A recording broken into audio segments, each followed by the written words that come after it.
శ్రీరామచంద్రుల వారి మెడ లోపల పూలమాల ఎప్పుడు వేశాదో ఆ జనక చక్రవర్తి మహారాజు గారు ఏమనుచున్నారు?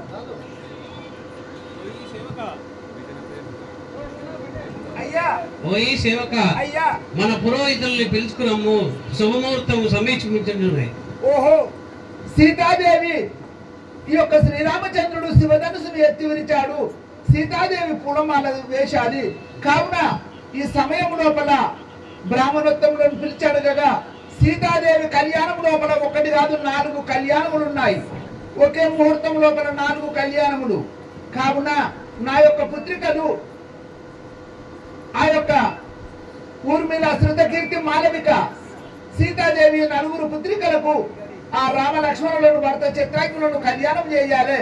కావున అయోధ్య నగరం లోపల ప్రజలను తోలుకొని కంసల్య, కైక, సుమిత్రదేవి, దశరథ మహారాజును తోలుకొని బ్రాహ్మణోత్తలో తోలుకొని రమ్మనుతున్నారా? ఇప్పుడే పోయి తీసుకురావన్నా.